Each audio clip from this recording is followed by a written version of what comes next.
అదేవిధంగా మిగతా బంగ్లాలన్నీ కూడా ఆఫీసర్లకు ఇచ్చి ప్రజలకు కూర్చోవడానికి 2-3 వేల కుర్చీలు వేసారు, నీళ్లు పెట్టినాడు, ప్రజలకు సౌకర్యం కోసం బాత్రూమ్లు అరేంజ్ చేసారు. ఇట్లాంటి ప్రజల పరిపాలన చూసి ఓర్వలేక అసలు సిగ్గు శరము నోరు మానవత్వం ఉండి నీకు మర్యాద ఉంటే నీ సీము వ్యక్తులు కరెక్ట్గా ఉంటే అన్నీ మూసుకొని 6 నెలలు టైం 6 నెలల టైం ఇచ్చిన తర్వాత అమలు చేయకపోతే ప్రజలు మమ్మల్ని రేపు ఓడిస్తారు. అంతేగాని నువ్వు తిరుగుకుంటా నీ బట్టవాజి మాటలు చెప్పుకుంటా ఇంకా తెలంగాణ సెంటిమెంట్లో రగల్చడానికి ప్రయత్నిస్తే అవన్నీ సాగవు. ఏదో నమ్మిరు, ఒకసారి మోసపోయాడు, 2 సార్లు మోసపోయాడు, అయిపోయింది. కానీ నేను ఎవరు నమ్మడు, నువ్వు తట్టబుట్ట చదువుకోవాల్సిందే. అది ఇవన్నీ ఎంక్వైరీలు వేసేది ఏంటనేది తేలిపోతుంది. మీరు దీని మీద ఎంక్వైరీ అవుతూ ఉన్నది, జ్యుడిషియల్ ఎంక్వైరీ అవుతూ ఉన్నది.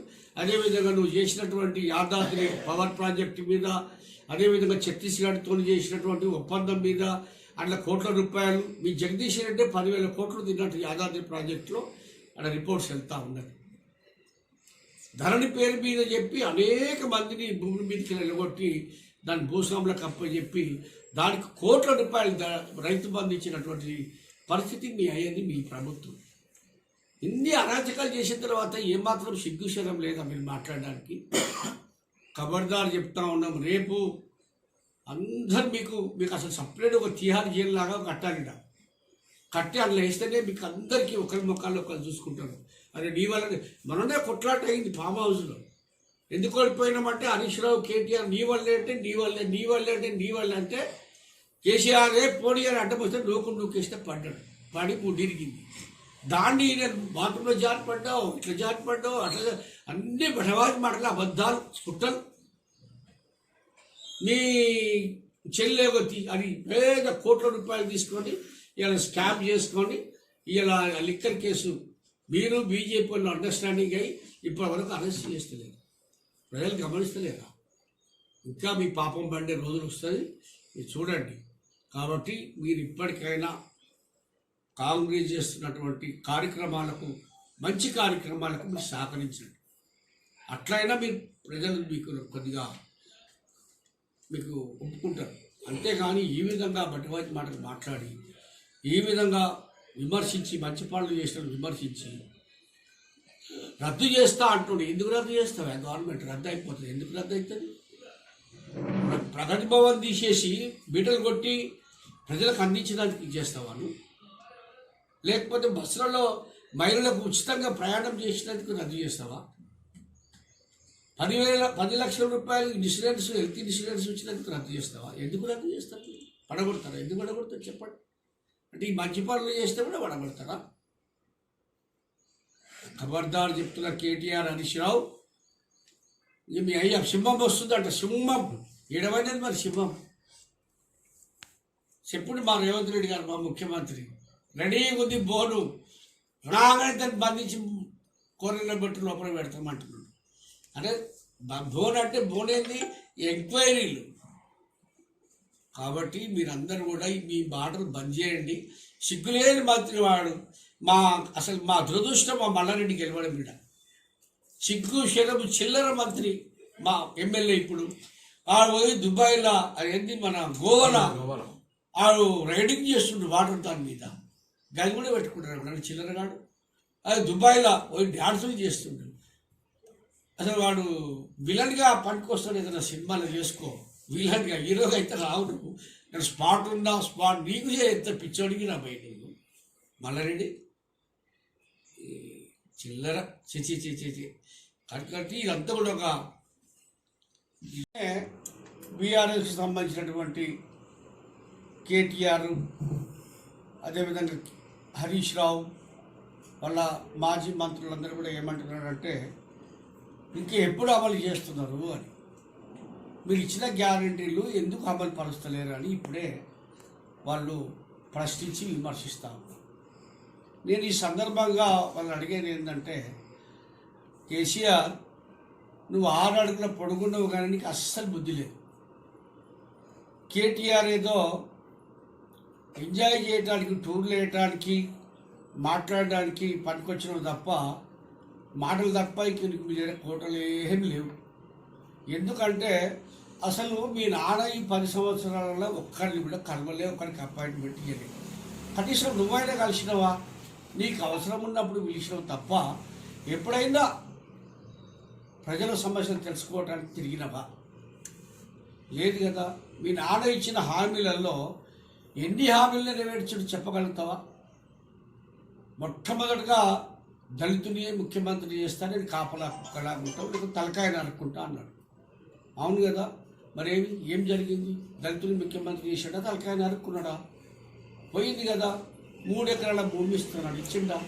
కేజీ నుంచి పీజీ నిర్బంధ విద్యాలను ఖచ్చితంగా మేము ఎవ్వరు రోడ్ల మీద తిరిగిన పిల్లలు కూడా తీసుకొచ్చి మేము నిర్బంధంగా బంధించి విద్య నేర్పుతాము అని చెప్పి ఎక్కడ జరిగింది చెప్పండి. ఎన్ని హామీలు. ఉచితంగా పేద రైతులకు ఆ మోటార్లు తెప్పిస్తాం, ట్రాక్టర్ తెప్పిస్తాం, ఎరువులు ఇస్తాం, సంవత్సరం పొడుగున మేము పెట్టుబడి పెడతాం, దళితుల్ని ధనికులను చేస్తామని అన్నారు. చేసినవా? ఇట్లా చెప్పుకుంటూ పోతే అసలు కోకొల్లలు ఉన్నాయి. కేటీఆర్ ఎందుకు మీ ఇజ్జత్ తీసుకుంటారు మీరు? నువ్వు చదువుకున్నావు అంటున్నావు. చదువుకున్నావా లేకపోతే పాయకాళ్ళు అడిగినవా, బాత్రూమ్లు అడిగినా అమెరికాలో పోయి? ఏమాత్రం అసలు అది ఫెయిల్ అయింది. ఇప్పుడే 2 నెలలకే. నువ్వు 10 ఏళ్ళుగా అయింది కదా, మరి నువ్వెందుకు చేయలేవు? మీ అయ్యని ఎందుకు అడగలేదు? మీ అయ్యనేమో ఫామ్ దూరం అడుకొని బయటికి రాకపోయా. మళ్ళీ ఎప్పుడో ఒకసారి అవసరానికి వచ్చి అట్లా తిరిగి అసలు తెలంగాణ సెంటిమెంట్ని తీసుకొచ్చి మీరు గెలిచింది. ఇప్పుడు కూడా ఏం చేస్తాము, తెలంగాణ వాయిస్ అట పార్లమెంట్లో ఉండాలంట, ఎంపీలలో. అంటే నీ తెలంగాణ అనే పదాన్ని తీసేసే నువ్వు బీఆర్ఎస్ అని పెట్టుకున్నావు కదా. నీకు తెలంగాణ అనే అర్హత నీకు ఎక్కడిది అని నేను అడుగుతున్నా ఈ సందర్భంగా. ఎక్కడిది నీకు? తెలంగాణ పదం తీసేసి నువ్వు బీఆర్ఎస్ అని పెట్టుకున్నావు కదా. మరి బీఆర్ఎస్ పెట్టుకున్నాక నువ్వు భారత రాష్ట్ర సమితి భారతదేశం గురించి మాట్లాడాలి, తెలంగాణ ఎందుకు నీకు?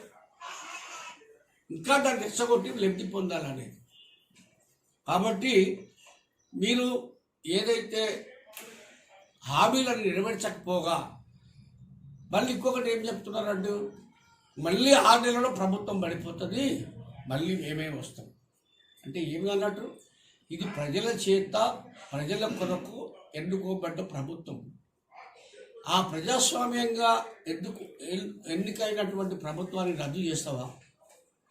నీ అయ్యా తెలుగుదేశంలోకి వెళ్ళి 12 మందిని తీసుకొని అందరికీ మంత్రి పదవులు కష్టపడడానికి ఎవరికైనా ఇచ్చిండ్రా చెప్పండి. ఎర్రబెల్లి దయాకర్ రావు ఎవరు?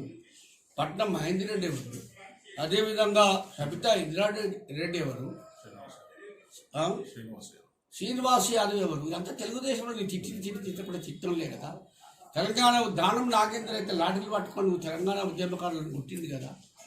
మరి వీళ్ళందరినీ నీ పక్కన పెట్టుకొని అసలైన ఉద్యమకారులను తొక్కేసి ఇలా నువ్వు నీతి మాటలు మాట్లాడుతున్నావు, ఒకరు ఏడుస్తున్నావు, ముసలి కన్నీరు కాస్తున్నావు. తెలంగాణ ప్రజలకు ఏదో అయిపోతుంది.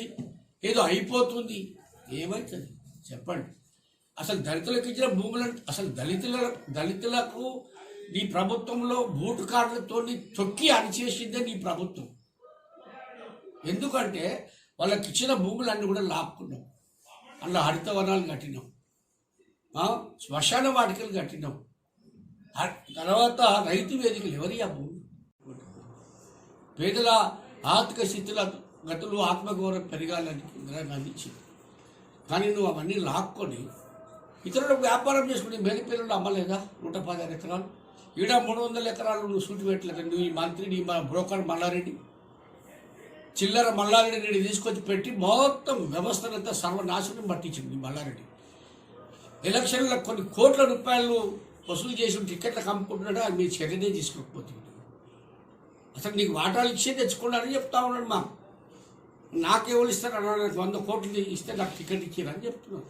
సిగ్గు శరం ఉందా అసలు? మీరు ఒక నీతి నిజాయితీ గల రాజకీయ నాయకునిగా మాట్లాడవా? చదువుకున్నావు కదా, ఏం చదువు ఉండేది? అసలు మీకు ఏమాత్రం అర్హత లేదు మాట్లాడడానికి. చప్పుడు లేక కింద మీద మూసుకొని చప్పుడే కూర్చో. కాంగ్రెస్ ఇంకా 20 ఏళ్ళు పరిపాలన చేస్తే ఖచ్చితంగా 20 ఏళ్ళు ఉంటాయి. ప్రజలలో ఎంత ఆవేశం ఉంది. అసలు సైలెంట్ సునామీ లాగా వచ్చింది. రేపు ఎంపీలలో కూడా ఖచ్చితంగా 10 నుంచి 14 ఎంపీలు గెలవబోతా ఉన్నారు. అర్థమైందా? కాబట్టి నువ్వు ఇంకా ఉరుకులాడి నీ పరువు తీసుకోకని చెప్పి నేను సందర్భంగా తెలియజేస్తూ, మళ్ళీ మాట్లాడితే మళ్ళీ నువ్వు ఈ విధంగా చులకబారు చౌకబారు రాజకీయాలు చేసుకుంటూ ఏదో నీ మాటలతోని పబ్బం గడుపుకుంటూ ఇక సాగదు. తెలంగాణ ప్రజాధనాన్ని తీసుకుపోయి కాళేశ్వరం అనే ప్రాజెక్టు 1,00,000 కోట్లు ఖర్చు పెట్టి ఆ నీళ్ళు అవి నేను చేసినా అసలు దాన్ని చెప్పుకొని నీ మంత్రులు ఒక దిక్కు, నువ్వు ఒక దిక్కు, మీ అయ్య ఒక దిక్కు, అసలు నేను కాళేశ్వరం కట్టినా అది మా మల్లారెడ్డి చిల్లర మల్లయ్య అయితే ఏం చెప్తాడు, మా కేసీఆర్ ఇంజనీర్ అవుతారని తెలియదు, అందుకే గిట్ల ఏడ్చింది ఈ ప్రాజెక్ట్. మీ కేసీఆర్ ఇంజనీర్ అయి కడితేనే ఇట్లా ఏడ్చింది. ఇప్పుడు ఏమంటారు సీనియర్ ఇంజనీర్స్ ఎస్సీలు సీఈలు ఏమంటా ఉన్నారు, మా మాట ఒక్కటి పట్టించుకోలేదు, మేము ఇచ్చిన సలహాలు పాటించలేదు, ఇసుక మీద అంటే ఉండదయ్యా, ఉండదు సార్ అని చెప్తాడు. నేను చెప్తున్నాను నువ్వు చేయి, don't want to talk anymore అని అంట. అంటే ఇక వాళ్ళు టెక్నీషియన్స్ ఎందుకు, వాళ్ళు చదువుకొని ఏం లాభము? మరి ఏమన్నా తీసుకున్నావా చెప్పు? ఇసుక మీద కడతారు ఎవడైనా, ఎంత బుద్ధి లేదు మేస్త్రి అయినా కానీ, చదువురాని మేస్త్రి రాసి ఉంటుంది, రాయి వచ్చేదాకా భూమి గట్టి వచ్చేదాకా తీసుకుంటాడు, తవ్వి ఇల్లు కట్టుకుంటాడు. ఇంత పెద్ద ప్రాజెక్టు మొత్తం నాశనం చేసి ఇలా మేడిగడ్డ మొత్తం పిల్లలు తీసే పరిస్థితి ఉందండి. ఏం చేసింది మీరు చెప్పండి? దళిత బంధు తీసింది దళితులకు అన్న 3 లక్షలు 4 లక్షలు వాళ్ళు కమిషన్లు తింటుంది మీ ఎమ్మెల్యేలని మీ అయ్యనే చెప్పాడు. ఇంకా సిగ్గు శరం లేకపోతే ఈ విధంగా మాట్లాడతారండి మీరు. మీ చెల్లెకు ఏడుకెళ్ళి వచ్చింది దుబాయ్లో 7 వచ్చింది 50 కోట్లతో ఒక విల్లా. చెప్పండి, 50 కోట్లు కాదు 150 కోట్లతో ఒక విల్లా, ఒక ఇల్లు కట్టింది. అసలు నీకు కారు తీసుకుంటే మీ అయ్యకు పిఎట్ కారు తీసుకుంటే ఈఎంఐ కట్టే పరిస్థితి లేక కారు గుంజుకపోయిందని చెప్పి విజయరామారావు ఎన్నోసార్లు చెప్పిండు ప్రెస్ మీట్లో. ఆయన ఎంపీ ఉండే, మీ అయ్యే ఎమ్మెల్యే ఉండే. ఆయన ఒక కారు కొన్నాడు, ఈయన ఒక కారు కానీ తీసుకుంటే ఆయన కారు ఏమో ఆయన దగ్గర ఉన్నది, ఈయన కారు ఏమో కట్టలేక అట్లాంటి వాడు 100 కోట్లు పెట్టి విమానం ఎన్నికెళ్ళుకున్నారు. ఆయన మీరు చెప్పండి, ఎవరి డబ్బు అనుకుంటున్నారు మీరు? ప్రగతి భవన్లోకి రాణించినా మీ అయ్యా? అసలు అది చూస్తే కళ్ళు తిరుగుతూ ఉన్నాయి. ఆ ప్రగతి భవన్ చూస్తే నిజంగా ఎన్ని బిల్డింగ్లు అవన్నీ కూడా లాగి వీళ్ళు ఒక దళితుడిని కూర్చోబెట్టింది.